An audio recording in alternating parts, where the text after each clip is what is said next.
jamaah sekalian, mari kita bersyukur kepada Allah Subhanahu wa taala atas segala kenikmatan yang Allah berikan kepada kita semuanya. Secara khusus nikmat hidayah, nikmat iman, nikmat Islam, dan nikmat sunnah Rasulullah sallallahu alaihi wasallam, serta taufik yang Allah berikan kepada kita semuanya untuk bisa melangkahkan kaki-kaki kita ke tempat yang mulia ini semata-mata hanya karena Allah Subhanahu wa taala.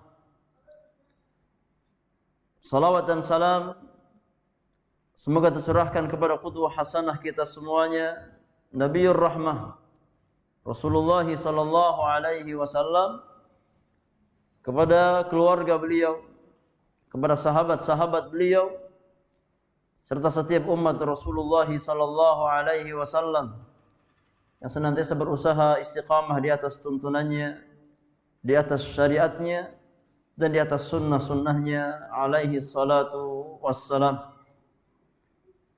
Jamaah yang Allah muliakan, mari kita lanjutkan pelajaran kita di dalam mengkaji risalah Mukhtasar Kitabil Ilmi, risalah sederhana yang saya ringkas dari Kitabul Ilmi, buah karya Fadilatul Syekh Al-Allamah Faqihuz Zaman Muhammad Ibn Salih Al-Utsaimin rahmatullahi ta'ala alaihi rahmatan wasi'atan. Pada pertemuan pagi hari ini kita akan masuk Al-Babul Awwal, bab yang pertama, fi ta'rifil ilmi wa fadlihi wa hukmi talabihi, tentang ta'rif ilmu, definisi ilmu, keutamaan ilmu, dan hukum menuntut ilmu. Wa fihi thalathatu fusulin. Di dalam bab yang pertama ini terdapat 3 pasal pembahasan. Al-faslul awwal, pasal yang pertama membahas tentang ta'riful ilmi, tentang definisi ilmu. Al-faslul tsani, pasal yang kedua membahas tentang fadailul ilmi, keutamaan ilmu. Dan al-faslul tsalits, pasal yang ketiga membahas tentang hukmu talabil ilmi, hukum menuntut ilmu. Tapi kita masuk pembahasan pasal yang pertama. Silakan dibuka di halaman yang ke-6 ya, dalam buku bahasa Arab, di halaman yang ke-6. Al-faslul awwal, pasal yang pertama tentang ta'riful ilmi. Qala al-musannif, berkata penulis, ghafarallahu lahu wa liwalidayhi. Al-ilmu lughatan, ilmu secara bahasa itu artinya naqidul jahli, lawan dari kejahilan. Ilmu secara bahasa itu artinya lawan dari al-jahlu, lawan dari kata al-jahl, kejahilan. Maka al-alim lawan dari kata al-jahil. Wa huwa idrakus syai' ala ma huwa alaihi idrakan jaziman. Wa huwa, yakni wal ilmu, dan ilmu itu hakikatnya adalah idrakus syai', mengetahui sesuatu, ala ma huwa alaihi, sesuai dengan hakikatnya, idrakan jaziman, dengan pengetahuan yang bersifat jazim atau pasti. Ini definisi ilmu. Anak ulang, hakikat ilmu adalah mengetahui sesuatu sesuai dengan hakikat sesuatu tersebut dengan pengetahuan yang bersifat pasti. Faham jemaah? Mana ilmu di sini?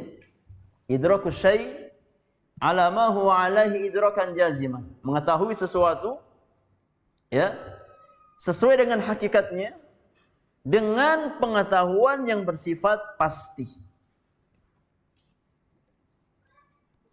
Baik.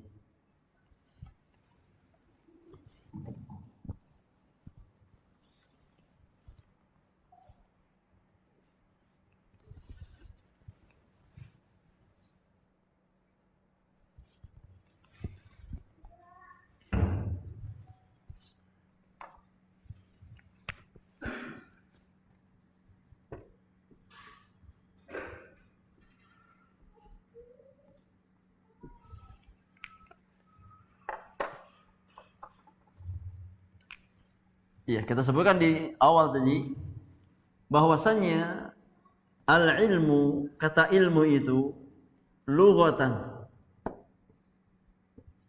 Secara bahasa, apa arti ilmu secara bahasa? Naqid al-jahl. Naqid artinya lawan. Naqidu al-jahli. Ilmu secara bahasa merupakan lawan dari kata al-jahl, kejahilan. Ya. Maka orangnya al-alim, orang yang berilmu, lawan kata dari apa? Al-jahil, orang yang jahil. Ya.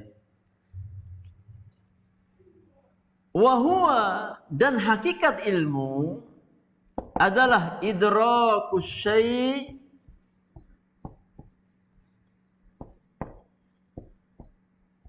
ala ma huwa alaihi idrakan jaziman. Kita perhatikan di sini. Hakikat ilmu adalah idrakus syai'. Idrak artinya mengetahui. Dari kata adraka, yudriku idrakan.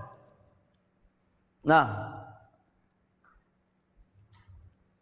al-qari'ah, mal qari'ah, wa ma adraka mal qari'ah.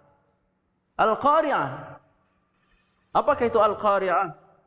Tahukah engkau apa itu al-qari'ah? Iya. Jadi idrak artinya mengetahui. Mengetahui sesuatu ala ma huwa alaihi, sesuai dengan hakikatnya. Ya. Mengetahui sesuatu sesuai dengan hakikatnya, idrakan jaziman, dengan pengetahuan yang sifatnya jazim. Jazim itu artinya ini pasti atau yakin, gak ada keraguan. Ya, di sini ada 3 poin jemaah yang Allah muliakan tentang hakikat ilmu. Yang pertama adalah idrakus syai', mengetahui sesuatu. Ya, maka keluar dari idrakus syai' atau mengetahui sesuatu di sini adalah al-jahlu. Orang yang nggak tahu sesuatu. Ya. Dan itu hakikat dari al-jahl, kejahilan. Ya. Orang yang berilmu, dia mengetahui sesuatu. Kemudian yang dia ketahui tersebut ala ma huwa alaihi, sesuai dengan hakikatnya. Ya. Dia tahu sesuatu dan memang sesuai dengan hakikatnya. Kalau anak tanya sama antum, ya, yang di tangan anak ini apa? Apa? Jam tangan. Yakin? Yakin? Ijma? Yakin apa enggak? Itu namanya ilmu jemaah. Itu namanya ilmu. Ya. Orang tahu sesuatu dan memang sesuai dengan hakikatnya dan dia yakin, enggak ada keraguan. Itu namanya ilmu. Ya. Paham di sini? Seseorang mengetahui sesuatu, ya, sesuai dengan hakikatnya dan dia yakin akan apa yang dia ketahui tersebut. Itulah ilmu. Ya. Maka dari definisi ilmu ini, para ulama menjelaskan ada tingkatan-tingkatan pengetahuan atau dikenal dengan nama maratib al-idrak. Maratibu al-idraki. Ya, maratib, tingkatan-tingkatan idrak, yakni pengetahuan. Yang paling tinggi itu namanya al-ilmu. Ini yang kita bahas. Atau nama lainnya al-yaqin. Al-ilmu atau al-yaqin. Kemudian tingkatan yang kedua itu namanya adh-dhann.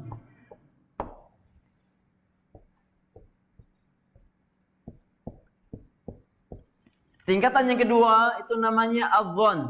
Dhann. Tingkatan yang ketiga itu namanya asyak.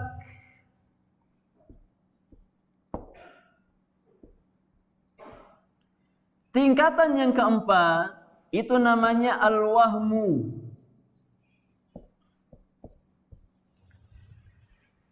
Dan tingkatan yang kelima itu namanya al-jahlu. Ya. Ini disebut dengan maratibul idrak. Tingkatan-tingkatan pengetahuan. Yang paling tinggi namanya apa? Al-ilmu atau al-yaqin. Di bawah ilmu ada namanya adh-dhann. Di bawah adh-dhann ada namanya asyak. Di bawah asyak ada namanya al-wahm. Dan di bawah al-wahm itulah al-jahl. Al-jahlu. Ya. Dan al-jahl ini terbagi menjadi dua macam. Ada al-jahlu al-basit, ada al-jahlu al-murakkab.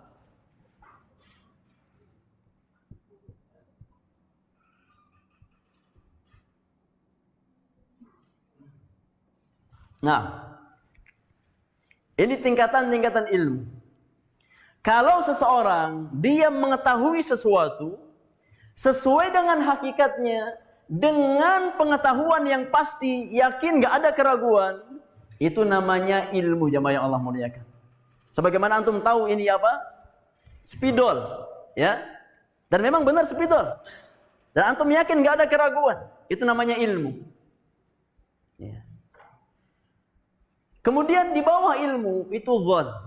Apa itu dhann? Dhann itu secara bahasa kita artinya persangkaan. Ya. Maka dhann adalah seseorang mengetahui sesuatu, ya, namun tidak sampai derajat yakin. Ya. Seseorang mengetahui sesuatu, tapi nggak sampai derajat yakin. Ya. Nggak yakin 100%. Dia tahu sesuatu, tapi nggak sampai 100% yakinnya itu. Hanya saja kemungkinan benarnya lebih besar daripada kemungkinan salahnya. Itu namanya dhann. Ya. Kemungkinan benarnya itu lebih besar daripada kemungkinan salahnya. Itu namanya adh-dhann. Tapi nggak sampai derajat yakin 100%. Antum tahu masalah ini? Ya saya tahu. Tapi saya nggak yakin 100%. Ya. Kalau seseorang mengetahui sesuatu, namun dia nggak yakin 100%, hanya saja kemungkinan benarnya lebih besar daripada kemungkinan salahnya, itu namanya adh-dhann. Paham jamaah? Kalau seseorang tahu sesuatu dan dia nggak yakin 100%, dan kemungkinan salahnya lebih besar dari kemungkinan benarnya, itu namanya al-wahm. Ya. Jadi dibalik. Kalau kemungkinan salahnya lebih besar dari kemungkinan benarnya, itu namanya wahm. Kalau kemungkinan benarnya lebih besar dari kemungkinan salahnya, namanya apa? Namanya dhann. Ya. Kalau seandainya antara kemungkinan benar dan salahnya berimbang 50-50, itu namanya syak, jamaah Allah muliakan. Syak, ini berimbang. Dia tahu sesuatu, namun dia nggak yakin apakah benar ataukah salah. Ya. Dan berimbang. Kemungkinan benar dan salahnya itu sama kuat. Maka itu namanya syak, keraguan-raguan. Ya.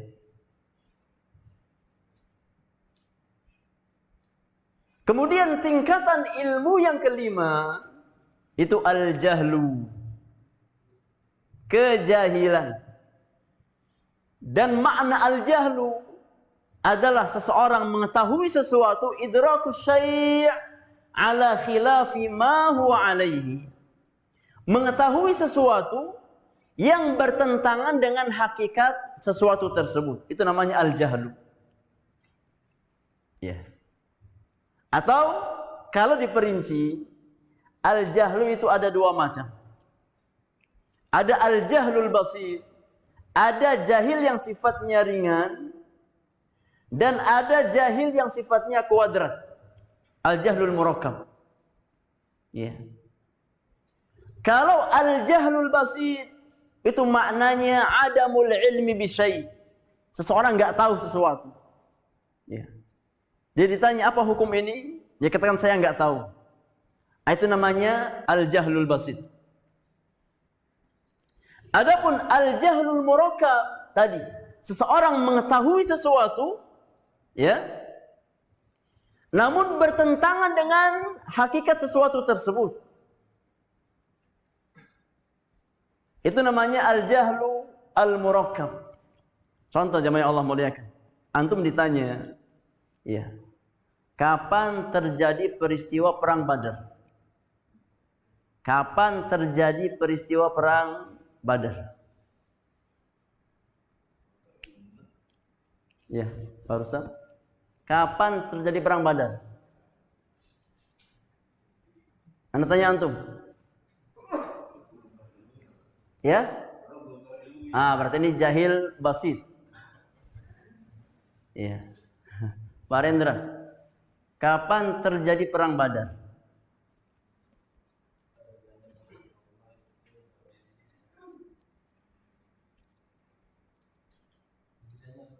Ya? Iyanya lupa. Ya udah masahinya aja.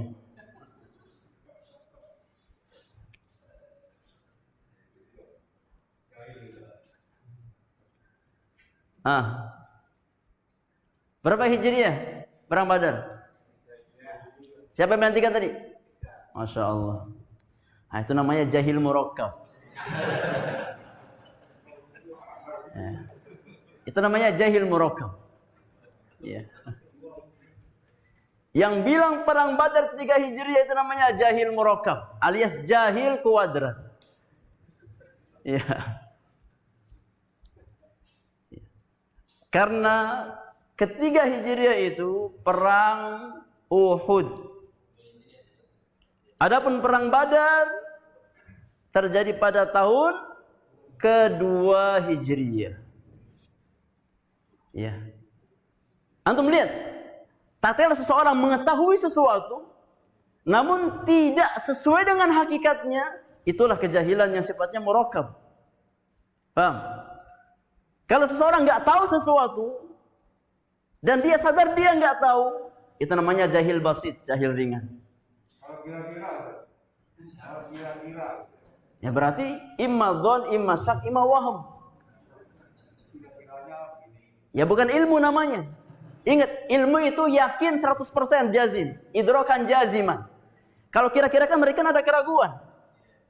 Kalau seseorang kira-kira, ya berarti ada keraguan. Imma masuknya dhon, kalau kemungkinan besarnya apa? Benar. Imma wahm, kalau kemungkinan benarnya salah. Imma syak. Ya. Makanya kata para ulama, al-jahlul basit, orang yang jahilnya ringan, itu man yadri annahu la yadri. Orang yang tahu diri kalau dia nggak tahu. Itu orang yang jahilnya sifatnya ringan.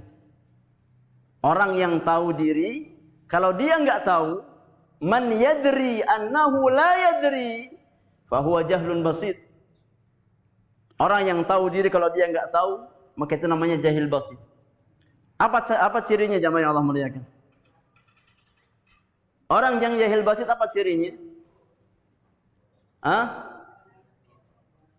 Ya dia mengatakan la adri. Kalau dia nggak tahu dia katakan la adri. Ini orang yang jahilnya ringan. Ya. Dan dia jujur. Kalau dia nggak tahu dia katakan la adri. Ya. Karena dia nggak punya ilmunya. Sedangkan jahil murakkab itu orang yang la yadri annahu la yadri. Orang yang nggak sadar diri kalau dia nggak tahu. Rasanya apa? Rasanya tahu terus. Iya. Jadi ini 5 tingkatan idrak pengetahuan. Kalau seseorang tahu sesuatu sesuai dengan hakikatnya, dengan apa? Yakin, nggak ada keraguan, itulah al-ilmu. Ya. Tapi kalau dia tahu sesuatu hanya saja nggak yakin 100%, tapi kemungkinan benarnya lebih dominan daripada kemungkinan salahnya, itu namanya dhon. Kalau kita tahu sesuatu dan kita nggak yakin, tapi kemungkinan salahnya lebih dominan daripada kemungkinan benarnya, itu namanya apa? Namanya al-wahm. Namanya wahm. Dhon ini lawan dari wahm. Ya. Dhon itu lawan dari wahm. Ya. Kalau dhon, seseorang tahu sesuatu, nggak sampai 100%, hanya saja kemungkinan benarnya lebih besar dari kemungkinan salahnya. Kalau waham sebaliknya, dia tahu sesuatu, nggak sampai 100%, tapi kemungkinan salahnya lebih besar daripada kemungkinan benarnya. Ya. Adapun al-jahal, maka dia adalah lawan dari al-ilm. Antum lihat? Al-jahlu lawan dari apa? Al-ilmu. Makanya secara bahasa disebutkan al-ilmu naqidul jahli. Ilmu itu lawan dari al-jahl. Ya, bukan dhon, bukan syak, bukan waham. Tapi lawan dari kejahilan. Karena makna ilmu adalah mengetahui sesuatu sesuai dengan hakikatnya, ya, dengan pengetahuan yang bersifat pasti. Jadi ini 5 tingkatan ilmu. Jamaah yang Allah muliakan. 5 tingkatan ilmu. Al-ilmu, al-dhannu, al-syakku, al-wahmu, thumma al-jahlu. Dan kejahilan ada 2. Ada jahil yang sifatnya basit, yang sifatnya ringan, dan ada jahil yang sifatnya apa? Sifatnya murakkab. Iya. Kalau seseorang dia ditanya, dia katakan la adri karena dia nggak tahu, itu namanya jahil basit. Ya. Kalau seseorang ditanya dia nggak tahu, dia asal jawab. Ya yang penting jawab dulu. Urusan benar atau salah urusan nanti. Ya. Selama saya beristihad, insya Allah kalau benar dapat 2 pahala, kalau salah dapat apa? 1 pahala. Masya Allah. Ini musibah lagi. Ya. Sudah memposisikan diri sebagai apa? Sebagai mujtahid. Ya. Sudah jahil murakkab, ngerasanya apa? Ngerasanya mujtahid. Yang kalau benar dapat 2 pahala, kalau salah dapat 1 pahala. Dan ini diantara musibah terbesar para penuntut ilmu zaman sekarang. Ya. Kita sadar atau enggak sadar, sulit lisan kita mengatakan la adri. Ya. Sadar atau enggak sadar, ya, sulit kita mengatakan la adri. Padahal perkataan la adri kata para ulama adalah nisful ilmi. setengahnya ilmu. Ya. Orang yang mengatakan la adri dalam perkara yang memang dia nggak tahu, itu tanda bahwasanya dia adalah orang yang takut kepada Allah Subhanahu wa taala. Ya. Makanya kalau ada orang yang berfatwa dalam segala perkara, tatkala ditanya dia jawab, nggak pernah dia ngomong la adri. Itu namanya orang majnun. Itu namanya orang gila. Ya. Nggak ada ulama seperti itu. Antum tahu kisah Imam Malik rahimahullahu taala. Tatkala dihadapkan kepada beliau pertanyaan 40 pertanyaan lebih, yang beliau jawab berapa? Hanya sekian, bisa dihitung dengan jari. 2-3 pertanyaan yang dijawab oleh Imam Malik rahimahullahu taala. Selebihnya Imam Malik katakan la adri. Wallahu a'lam, saya enggak tahu, saya enggak punya ilmunya. Ya. Terkadang sebagian penuntut ilmu di zaman sekarang merasa dirinya seolah-olah mujtahid, ya, sehingga menjawab semua pertanyaan yang yang dihadapkan kepada dirinya. Ya. Padahal mengatakan la adri itu setengah dari ilmu, kata para ulama. Maka jangan jangan malu untuk mengatakan saya enggak tahu. Tatkala kita ditanya dan kita enggak punya ilmunya, jangan malu, jangan gengsi. Aduh, gimana Pak Ustaz? Jadi imam, ya, jenggotnya panjang, celananya cingkrang. Kalau ada yang tanya nggak tahu, mau taruh di mana muka anak? Ya taruh di situ, jangan di mana-mana. Iya. Kalau antum nggak tahu, katakan la adri. Ya. Kata para ulama, ini barang siapa yang sulit mengatakan la adri, saya nggak tahu, dia pasti binasa. Ya. Man la yuhsin qawla la adri usibat maqatiluhu. Barang siapa yang sulit, yang nggak bisa mengatakan saya nggak tahu, saya nggak berilmu, karena rasa malunya, karena gengsinya dan yang lainnya, dia pasti binasa. Ya. Makanya latih, ya, untuk mengatakan saya nggak tahu. Jangan sampai ini hanya sebatas mencari keinginan hawa nafsu kita untuk dipuji manusia. Si fulan masya Allah alim, si fulan masya Allah yang tahu semuanya, sehingga dia berani berfatwa dengan tanpa ilmu. Yang Allah muliakan, al-kalamu ala Allah, berbicara tentang agama Allah dengan tanpa ilmu, itu dosanya Allah gandengkan dengan dosa apa jemaah? Dengan dosa syirik kepada Allah Subhanahu wa taala. Ya. Dosa berbicara dengan tanpa ilmu tentang agama Allah, itu Allah gandengkan dengan dosa syirik kepada Allah Subhanahu wa taala. Makanya bukan perkara yang ringan. Ya. Tatkala kita berbicara tentang agama Allah, bukan perkara yang ringan. Termasuk dosa besar yang sangat besar, yang Allah sejajarkan dosanya dengan dosa syirik kepada Allah Subhanahu wa taala. Makanya dari sekarang dilatih, ya, mengatakan la adri, la adri. Enggak tahu. Tapi jangan di ujian, ya.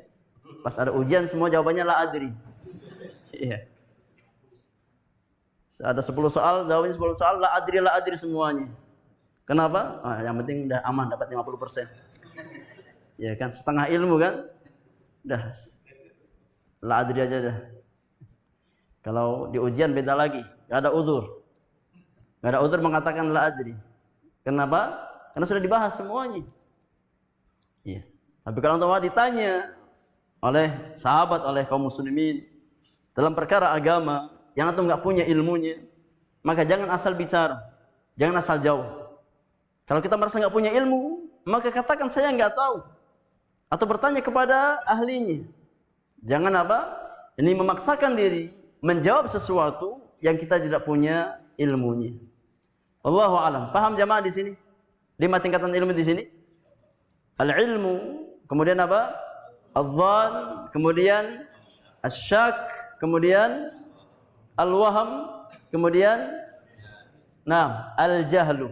Dan al-jahlu ada 2 tingkatan. Ada al-jahlul basit, yang kedua al-jahlu al-murakkab. Wallahu a'lam. Ya.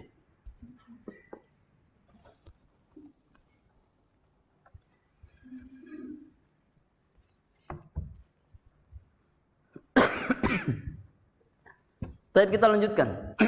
Qala al-musannif ghafarallahu lahu wa liwalidayhi. Berkata penulis setelah menjelaskan definisi ilmu, walladhi ya'nina huwa al-ilmu syar'i, dan ilmu yang menjadi fokus pembahasan kita di sini adalah ilmu syar'i.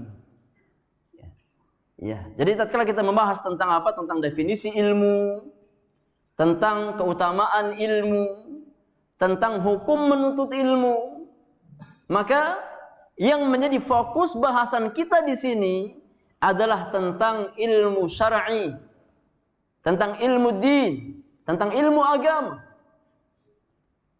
Wal muradu bihi ilmu ma anzalallahu ala rasulih minal bayyinati wal huda. Dan yang dimaksudkan dengan ilmu syar'i, apa itu ilmu syar'i jamaah yang Allah muliakan? Ilmu syar'i adalah ilmu yang Allah turunkan kepada Rasulnya sallallahu alaihi wasallam berupa keterangan, petunjuk, ya, bagi umat manusia.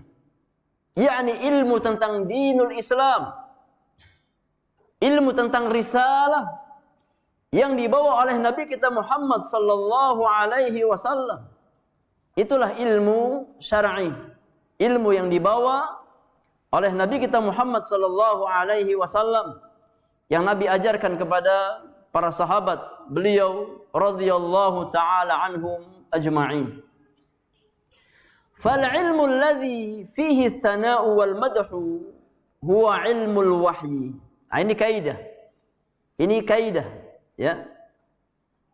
Di dalam pembahasan kita, bahwasannya ilmu yang di sana terdapat pujian dan sanjungan di dalam nas-nas Al-Quran dan Sunnah, dan juga di dalam penjelasan para ulama, maka ilmu yang dimaksud adalah ilmu wahyu. Ini kaidah jamaah Allah muliakan. Kalau kita mendapatkan dalam nas Al-Quran dan Sunnah, ya, ada ayat Al-Quran yang memuji tentang ilmu, maka ilmu yang dimaksudkan adalah ilmu apa? Ilmu syar'i, ilmu din, bukan ilmu yang lainnya. Begitu dalam sunnah Rasulullah sallallahu alaihi wasallam, tatkala kita mendapatkan ada hadis Nabi yang menyanjung ilmu, yang memuji ilmu, maka ilmu yang dimaksudkan di hadis tersebut adalah ilmu din, ilmu tentang agama Allah Subhanahu wa taala, ilmu tentang Islam yang dibawa oleh Rasulullah sallallahu alaihi wasallam. Qala an-nabiy sallallahu alaihi wasallam, Nabi yang mulia alaihi salatu wassalam bersabda dalam hadis yang sudah pernah kita bahas di muqaddimah, kata Nabi sallallahu alaihi wasallam, man yuridillahu bihi khairan yufaqihu fid din. Barang siapa yang diinginkan kebaikan oleh Allah, Allah akan jadikan dia berilmu. Allah jadikan dia faham tentang apa jamaah? Tentang urusan agamanya. Ini parameter kebaikan seorang hamba. Tatkala Rabbul Alamin, tatkala Allah Subhanahu wa taala jadikan dia bagian di antara hamba-hamba Allah yang faham tentang agama Allah Subhanahu wa taala. Dan telah kita syarahkan hadis yang mulia ini dari perkataan Al-Imam Ibnul Qayyim rahimahullahu taala, ya, di dalam kitabnya Miftahu Daris Sa'adah, bahwasannya hadis ini merupakan sebesar-besar dalil akan keutamaan ilmu, di mana Allah Subhanahu wa taala menjadikan parameter kebaikan seorang hamba adalah pemahaman tentang agamanya. Ya. Maka tatkala Allah Subhanahu wa taala tidak menjadikan seseorang faqih terhadap urusan agamanya, tatkala Allah Subhanahu wa taala tidak memahamkan seorang hamba terhadap urusan agamanya, ini tanda apa jemaah? Ini tanda apa? Tanda kalau seandainya Allah Subhanahu wa taala tidak menginginkan kebaikan bagi dirinya. Tatkala seorang hamba dijadikan hatinya lalai dari majelis-majelis ilmu, ya. Tatkala seorang hamba dijadikan hatinya lalai dari Al-Qur'anul Karim dan sunnah Rasulullah sallallahu alaihi wasallam, maka ini tanda bahwasanya Allah tidak inginkan kebaikan dalam diri hamba tersebut. Ya.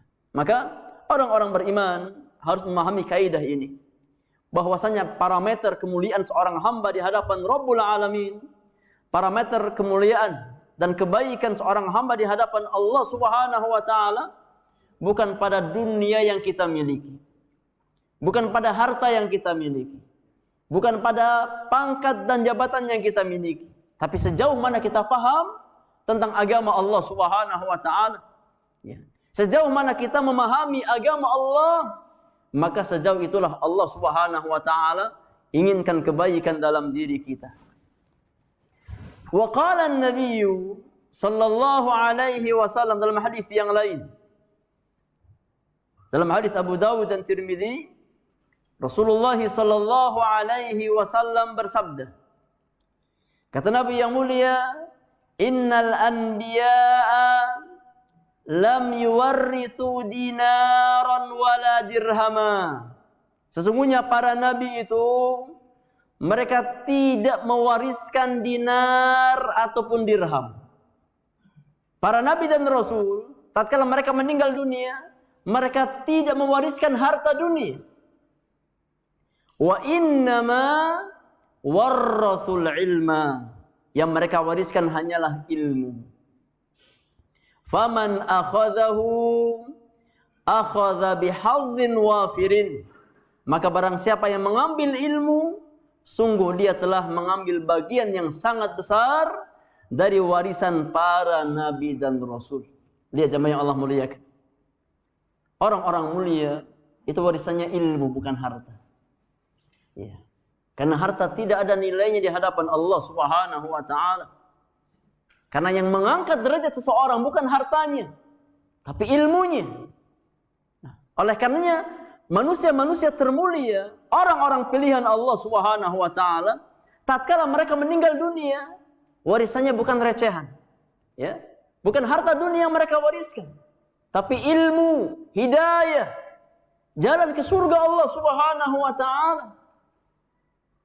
Rasulullah sallallahu alaihi wasallam dalam sebagian hadisnya berkata, "Nahnu ma'asyiral anbiya la nurath ma taraknahu sadaqah." Kita para nabi ini tatkala meninggal dunia, maka harta kita tidak diwariskan. Ya. Yani tidak menjadi harta warisan untuk turunan beliau. Ma taraknahu sadaqah. Apa yang kita tinggalkan sepeninggal kita wafat, itu menjadi sedekah bagi kaum muslimin. Ya. Makanya Fatimah bintu Rasulullah sallallahu alaihi wasallam, tatkala beliau menuntut harta warisan, ya, dari ayah beliau kepada Abu Bakar As-Siddiq radhiyallahu taala anhu, Abu Bakar sampaikan bahwasanya para nabi dan rasul itu harta mereka tidak diwariskan oleh ahli warisnya, tapi harta-harta mereka menjadi sedekah bagi kaum muslimin. Karena nabi yang mulia meninggalkan warisan yang sangat mulia, yakni berupa al-ilmu syar'i. Nah, maka jemaah yang Allah muliakan, majlis-majlis ilmu itu majlis bagi-bagi warisan. Iya. Jadi majlis ilmu itu majlis bagi-bagi warisan. Ya, antum kalau dikasih kabar, ya, mau ada pembagian warisan, kira-kira semangat nggak datang? Semangat datang apa enggak? Semangat.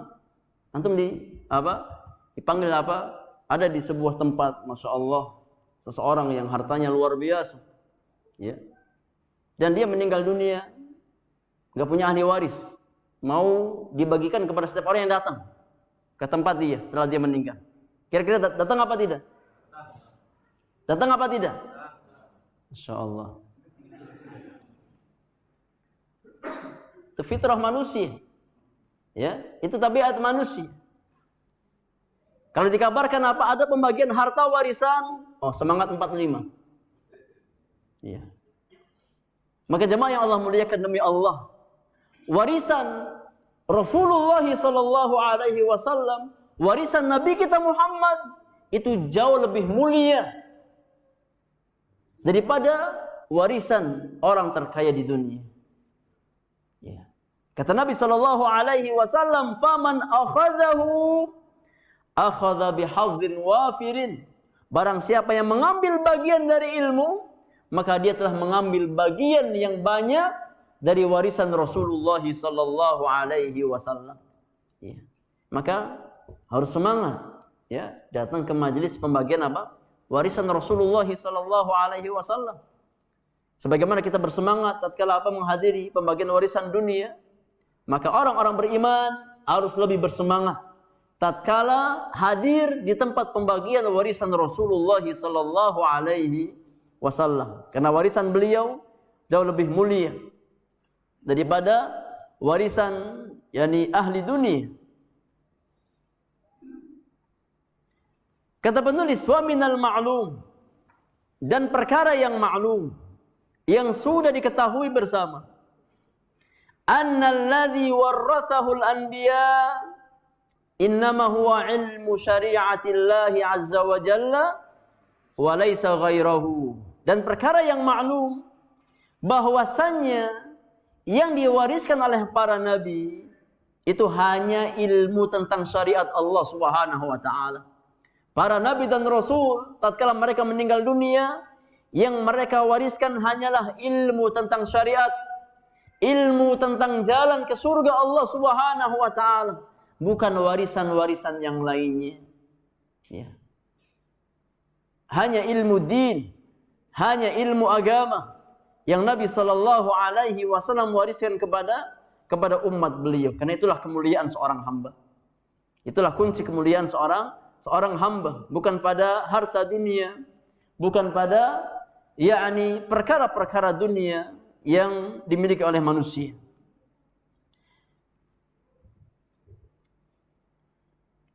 Oleh karena jemaah yang Allah muliakan, di dalam hadis Anas bin Malik dalam riwayat Imam Muslim,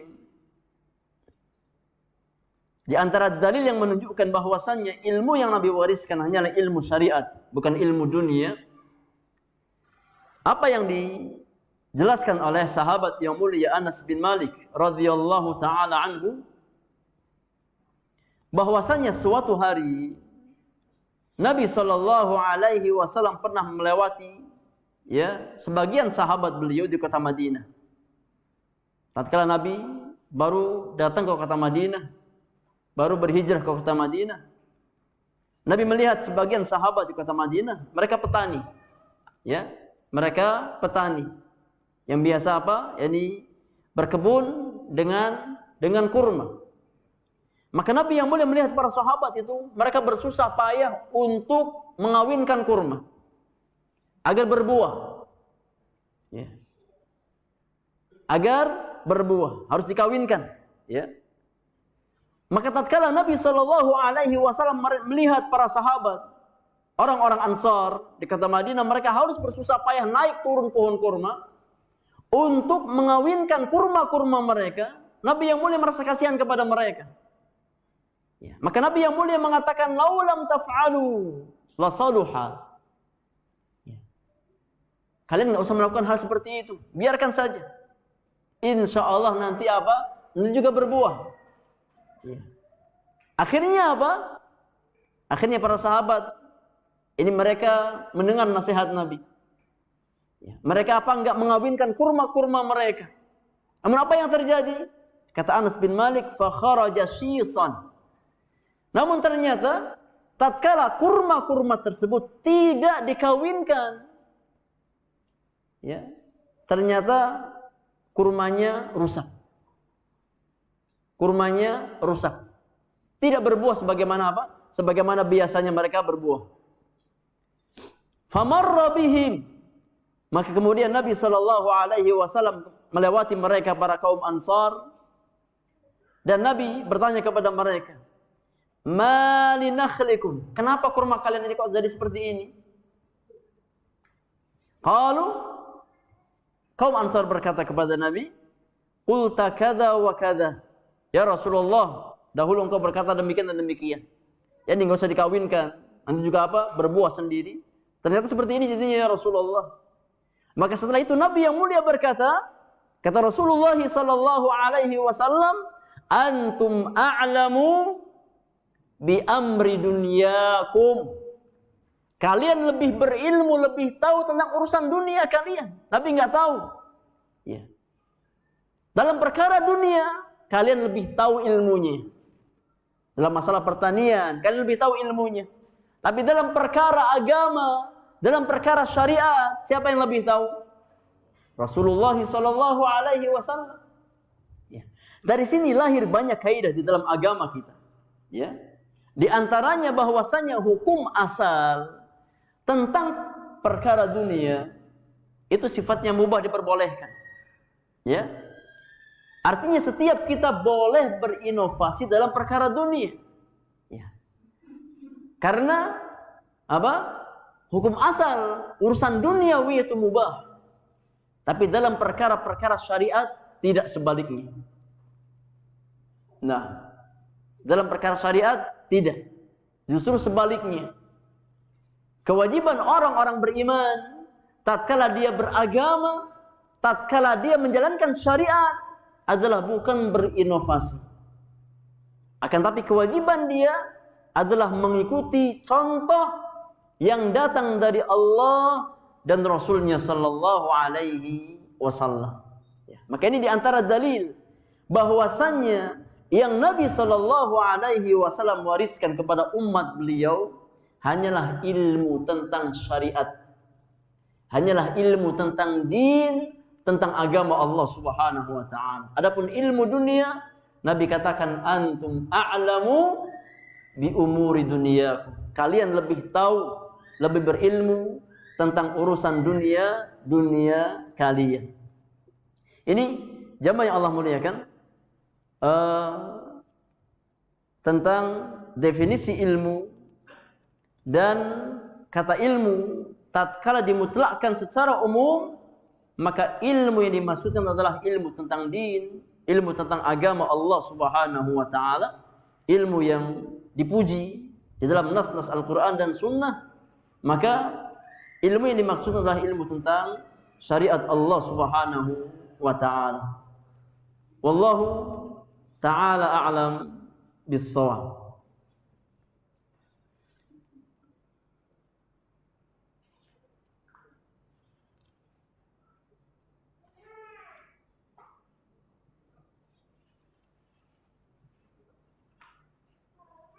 Baik, untuk materi anda rasa cukup? Selebihnya kita beri kesempatan bersoal jawab. Kalau ada hal-hal yang sekiranya belum difahami dari apa yang kita sampaikan di pagi hari ini, kita beri kesempatan untuk bersoal jawab. Wallahu ta'ala a'lam bis-shawab. Fadhal.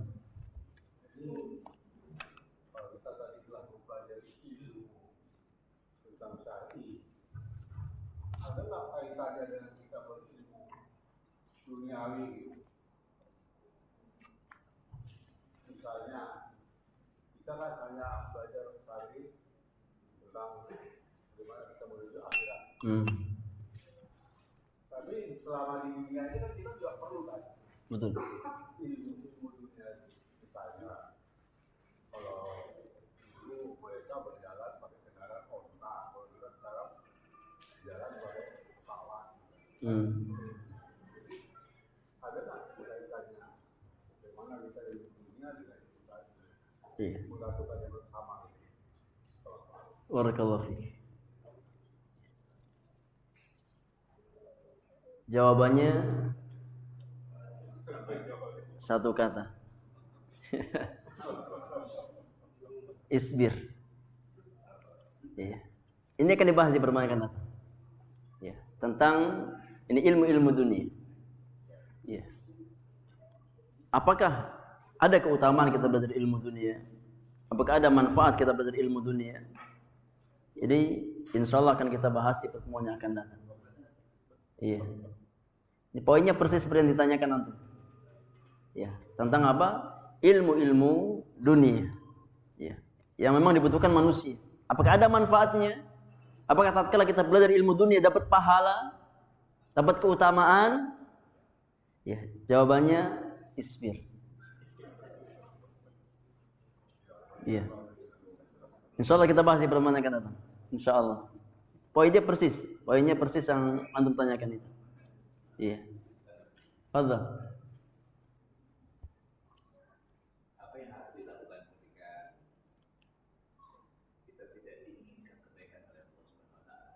Artinya itu jauh sekali dari keinginan untuk menutupi dan sebagainya. Apa yang harus kita lakukan tatkala kita merasa kok sepertinya saya tidak diinginkan kebaikan oleh Allah Subhanahu wa taala? Yang pertama, ya, hendaknya kita memperbanyak taubat dan istighfar kepada Allah Subhanahu wa taala. Karena hijab terbesar, penghalang terbesar seorang hamba dari pintu-pintu kebaikan adalah maksiat yang dia lakukan. Dosa yang dia miliki. Nah, dan di antara musibah terbesar adalah musibah yang menimpa agama seseorang, bukan musibah yang menimpa dunia kita. Ya. Oleh karenanya, seorang mukmin harus menyadari bahwasanya sumber segala macam keburukan, ya, yang menimpa dirinya adalah disebabkan oleh kedua tangannya. Allah Subhanahu wa taala berfirman, "Wa ma asabakum min musibatin fabima kasabat aydikum wa ya'fu an katsir." Apa yang menimpa kamu berupa musibah, ya, maka disebabkan oleh kedua tangan kamu sendiri, oleh dosa dan maksiat yang kita lakukan. Nah, dan Allah Subhanahu wa taala telah mengampuni banyak dari kesalahan yang kamu lakukan.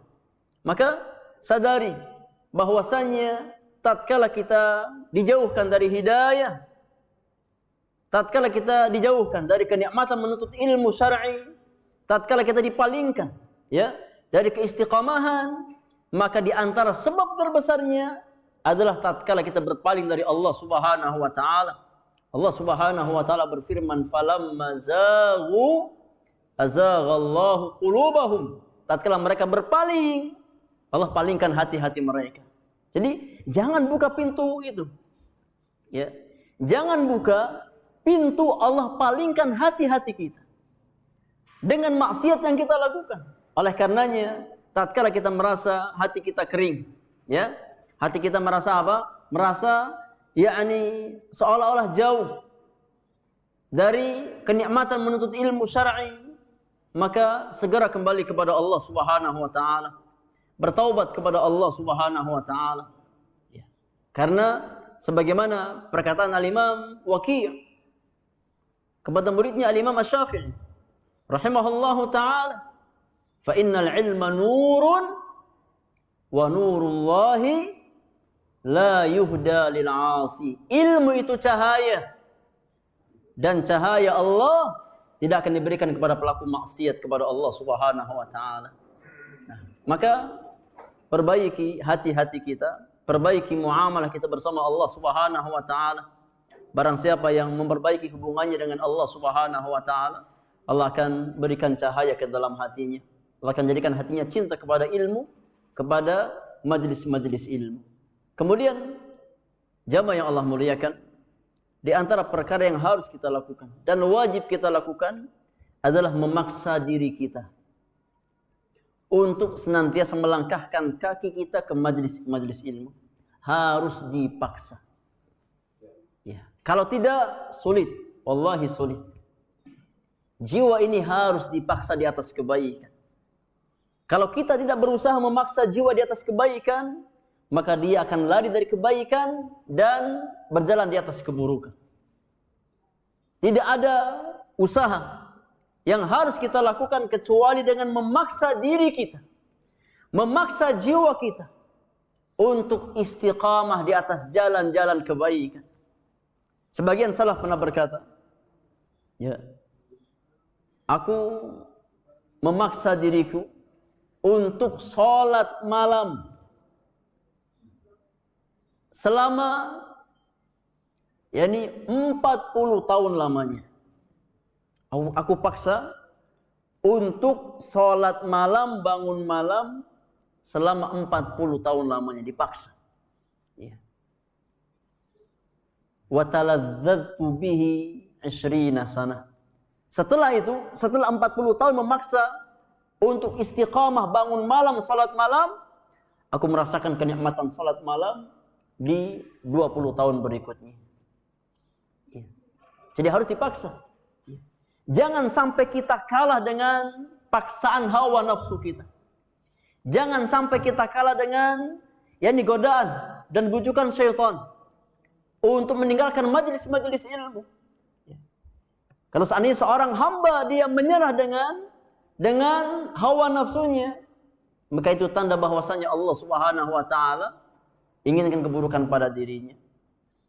Jadi kita harus memaksa. Ya, harus kita paksa. Memang sulit, memang berat, tapi paksa. Dan niatkan semata-mata lillahi ta'ala. Semata-mata kita hadir hanya karena Allah Subhanahu wa taala, bukan karena yang lainnya.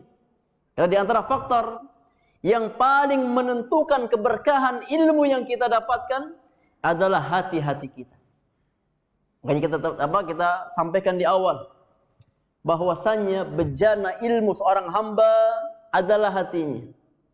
Tatkala seseorang datang ke majelis ilmu membawa bejana yang kotor, maka akan hilang keberkahan ilmu dari dirinya. Oleh karenanya jemaah yang Allah muliakan, tajdidun niyah, memperbaharui niat, meluruskan niat-niat kita, itu ibadah yang sifatnya selama-lamanya sampai akhir hayat. Ya, kita harus berusaha untuk memperbaiki niat kita, meluruskan niat kita. Jangan sampai kita hadir ke majelis ilmu membawa niat untuk selain Allah Subhanahu wa taala. Pastikan sebelum kita melangkah ke majelis ilmu, pastikan kita datang karena Allah Subhanahu wa taala. Kalau di tengah jalan muncul keinginan untuk selain Allah, maka dipaksa lagi, diluruskan lagi. Itu makna mujahadatun nafsi. Ya. Itu makna berjihad melawan hawa nafsu kita. Sampai kapan kita berjihad? Sampai kita kembali kepada Allah Subhanahu wa taala. Jemaah yang Allah muliakan. Usia kita, waktu kita itu sangat terbatas. Nabi yang mulia mengatakan bahwasanya umur umat beliau antara 60 sampai 70 tahun. Ya. Dan kita dapatkan di zaman sekarang kebenaran sabda Rasulullah sallallahu alaihi wasallam bahwasanya di antara tanda kiamat adalah banyaknya terjadi orang yang wafat secara mendadak. Ya. Banyaknya orang yang meninggal secara mendadak. Dan kita dapatkan di hari-hari ini. Ya, di mana sebagian saudara kita, sebagian orang yang kita kenal sehat di hari-hari yang lalu. Namun kemudian dia kembali kepada Allah Subhanahu wa taala. Oleh karenanya kalau seandainya tidak kita maksimalkan waktu-waktu kita untuk kebaikan, maka demi Allah sangat sulit untuk kita mendapatkan husnul khatimah. Jemaah yang Allah muliakan, kunci husnul khatimah itu satu. Kita berusaha istiqamah semasa hidup kita. Karena seorang hamba akan diwafatkan oleh Allah Subhanahu wa taala sesuai dengan kebiasaan hidupnya. Ini yang kita usahakan. Tatkala kita mengharapkan husnul khatimah, maka kewajiban terbesar kita adalah memaksa jiwa untuk istiqamah. Karena setiap kita akan diwafatkan oleh Allah Subhanahu wa taala sesuai dengan kebiasaan hidupnya. Maka harus dipaksa jemaah yang Allah muliakan. Harus kita paksa. Memang jiwa kita pengennya Pengennya rehat, pengennya santai. Gak mau susah, gak mau belajar, gak mau datang ke majelis ilmu. Tapi harus kita paksa. Ya. Sebagaimana kita berusaha untuk mengharapkan surga Allah Subhanahu wa taala, maka ingat, surga Allah itu bukan barang yang murah sifatnya. Ya. Surga Allah itu barang yang sangat mahal nilainya. Kata Nabi sallallahu alaihi wasallam, "Ala inna sil'atallahi hiyal ghaliyah." Ya, yang Allah tawarkan itu perkara yang sangat mahal harganya. Ala inna sil'atallahi hiyal jannah. Yang Allah tawarkan adalah surga kepada hamba-hambanya. Nah, maka mintalah taufik kepada Allah, minta pertolongan kepada Allah Subhanahu wa taala. Perbanyak baca doa, Allahumma ya muqallibal qulub, tsabbit qalbi ala dinik. Perbanyak baca doa, Allahumma a'inni ala dzikrika wa syukrika wa husni ibadatik. Kalau kita enggak ditolong oleh Allah Subhanahu wa taala, enggak mungkin kita istiqamah di atas kebaikan. Wallahu taala alam bissawab.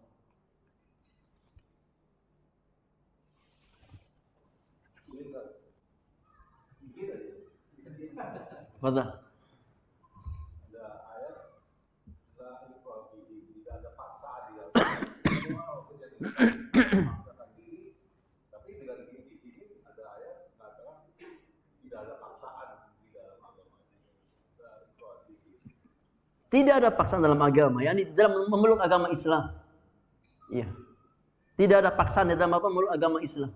Yani artinya kalau seseorang dia memilih di luar Islam, silakan. Bukan. Kita sebagai seorang muslim yang diberikan hidayah oleh Allah Subhanahu wa taala, diberikan hidayah Islam dan iman. Nah, maka kewajiban kita adalah mensyukuri nikmat iman dan Islam tersebut. Bagaimana cara kita mensyukuri nikmat iman dan Islam? Dengan cara menjalankan ketaatan kepada Allah Subhanahu wa taala. Adapun makna makna ayat la ikraha fid din, tidak ada paksaan di dalam agama. Artinya seseorang enggak ada paksaan untuk masuk dalam agama Islam, tidak. Ya. Tapi seorang muslim yang diberikan nikmat Islam dan iman oleh Allah Subhanahu wa taala, dia wajib mensyukuri nikmat tersebut. Bagaimana caranya? Ya beribadah kepada Allah Subhanahu wa taala. Karena dengan cara kita bersyukur, mensyukuri nikmat iman dan Islam, itu kunci kelanggengan nikmat hidayah yang kita dapatkan. Ya. Karena jemaah yang Allah muliakan, kunci melanggengkan nikmat dan membuka pintu-pintu nikmat yang lain itu hanya dengan bersyukur. Ya. Kalau kita ingin nikmat kita dilanggengkan, maka syukuri nikmat tersebut. Ya. Karena kalau seandainya seseorang dia lupa bersyukur, dia kufur nikmat, maka Allah akan cabut nikmat dari dirinya. Itu janji Allah Subhanahu wa taala. La in syakartum la azidannakum. Kalau seandainya kamu bersyukur, aku akan tambah nikmatku untukmu. Dan di antara nikmat terbesar yang Allah berikan kepada seorang hamba adalah nikmat hidayah, nikmat iman dan nikmat Islam. Nikmat di atas sunnah Rasulullah sallallahu alaihi wasallam. Maka tatkala kita ingin dijaga di atas nikmat-nikmat tersebut, syukuri. Bagaimana caranya? Dengan cara kita berusaha untuk beribadah kepada Allah, dengan cara berusaha untuk berbuat ketaatan kepada Allah Subhanahu wa taala. Nah, oleh karenanya para ulama mengatakan sebagaimana dinukilkan oleh Al-Imam Al-Baghawi di dalam tafsirnya, kata sebagian para ulama bahwasannya asyukru qaidul mawjud wa saydul mafqud. Bersyukur itu merupakan qaid, tali pengikat nikmat yang sudah ada, ya, tali pengikat nikmat yang sudah kita dapatkan dan pembuka nikmat-nikmat yang lainnya. Kalau seorang hamba mensyukuri nikmat yang Allah berikan kepada dirinya, insya Allah Allah jaga nikmat untuk dirinya dan Allah berikan nikmat-nikmat yang lain, ya, untuk dirinya. Nah, maka itu di antara kewajiban yang harus kita lakukan tatkala kita berusaha mensyukuri nikmat hidayah, nikmat iman, nikmat Islam dan nikmat sunnah Rasulullah sallallahu alaihi wasallam. Paksa diri-diri kita di atas jalan-jalan kebaikan, di atas jalan ilmu, di atas jalan amal, di atas jalan dakwah, dan kita berusaha menyabarkan diri kita dalam 3 kondisi tersebut. Nah, itulah tanda orang yang selamat dari kerugian sebagaimana Allah jelaskan dalam surat Al-Asr. Nah, wallahu ta'ala alam bis-shawab. Baik, cukup anda rasa untuk pertemuan pagi hari ini, jemaah yang Allah muliakan. Semoga berfaedah untuk kita semuanya. Apa-apa yang hak semata-mata taufik dari Allah Subhanahu wa taala, yang salah dan kurang karena kesalahan dan kekurangan ilmu yang saya miliki, wallahu taala alam bis-shawab. Wa sallallahu ala nabiyyina Muhammadin wa alihi wa sahbihi ajma'in. Wa akhiru da'wana alhamdulillahi rabbil alamin. Subhanakallahumma wa bihamdika asyhadu an la ilaha illa anta astaghfiruka wa atubu ilaik. Assalamualaikum warahmatullahi wabarakatuh.